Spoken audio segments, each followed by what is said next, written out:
Pag-asa continues to monitor Tropical Depression Christine, the 11th to enter the Philippines this year.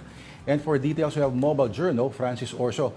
Okay, Francis, nasaan ngayon si Christine at ano ang chance nito na mag-develop into a typhoon?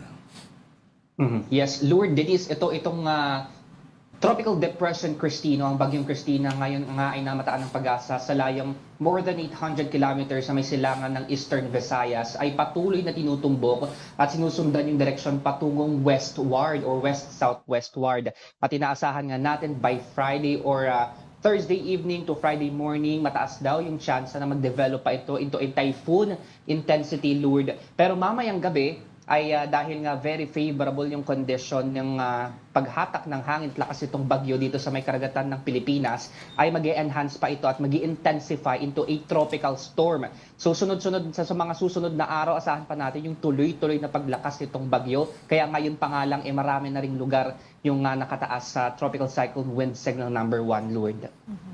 Francis, ano naman yung mga areas na apektado ngayon ng signal number 1?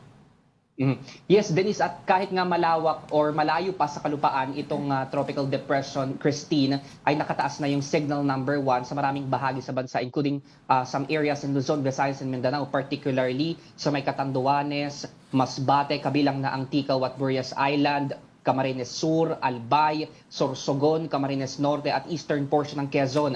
Kabilang din sa signal number 1 ang Samar Provinces, Leyte, Biliran, Southern Leyte, Dinagat Islands, Surigao del Norte at ang Siargao Islands, Denise. Okay, so palinaw lang, Francis. Balita ko nasa 30 lang daw ito, so mabagal-bagal siya, no? At medyo nakakatakot yung mga mababagal na bagyo. Pero saan daw ba unang expected ang landfall nito, Francis? Sa latest track and intensity forecast, Lord, ng Pag-asa, nakikita natin yung possible landfall scenario sa may northern Luzon or particularly dito sa may probinsya ng Isabela or sa may Cagayan. At inaasahan natin kapag nag-landfall na ito by Thursday evening or Friday morning, ito rin yung araw kung saan nakikita natin yung possibility ng typhoon intensity na scenario. So asahan natin pag nakalapag na yan sa lupa, mas magiging malakas pa, Lord, itong bagyong Christine. Tama ka dyan, Francis. Kasi alam mo, minsan hindi kailangan ng typhoon para manalasa sa atin, no? Pero marami rong dalang ulan ito. Itong si Christine, Francis, ano ba ang ano sa kanya? Ano ba ang ano sa kanya ng Pag-asa?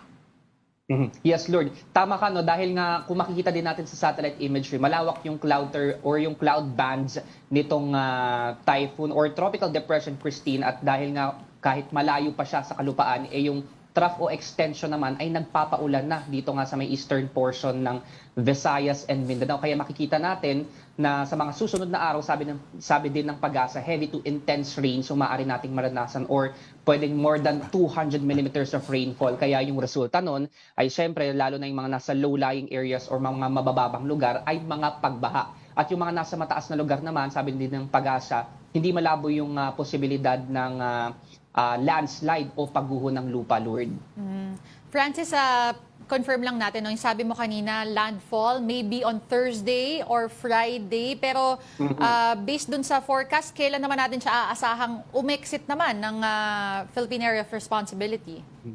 Yes, Denise, kasi over the week talagang makakaranas or mararamdaman natin yung epekto nitong bagyong Christine. And by weekend, sa Saturday, dito natin nakikita na i-exit na siya or hindi man mag-exit pero lalapak na siya dito sa may West Philippine Sea, and by Sunday dito natin nakikita na tutumbukin niya na at lalabas na siya ng Philippine Area of Responsibility patungo namang South China Sea. So mahaba-habang araw yung kumbaga makakaapekto sa atin itong bagyong Christine.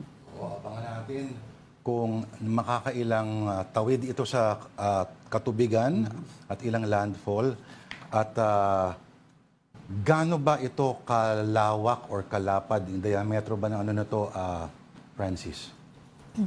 Well, wala pa tayong specific data coming from Pag-asa kung gaano kalawak or yung radius mismo nitong bagyong Christine. But if we are looking dito sa mismong satellite imagery, nakikita natin kasi yung trough or extension nito, yung cloud bands na sakop kung saan nakapalibot din yung mga ulap dito sa bagyo ay nakakaapekto na mula Luzon, Visayas, and Mindanao. Kaya kung makikita nga rin natin sa mga tropical cyclone wind signals, yung mga provinces sa may southern Luzon, dito sa may eastern Visayas and Mindanao, ay nakakaranas na ng epekto nitong bagyong Christine. Kaya asahan natin yung malawakang epekto ng bagyo, Lourdes. Malaki-laki pa yan. Okay, Francis, how many more na bagyo ba ang papasok this month at least?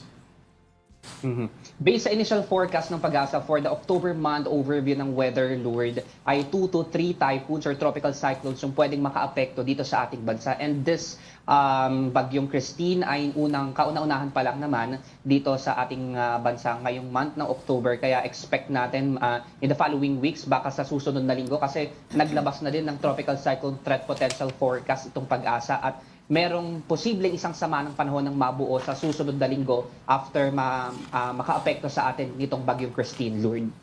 Alright.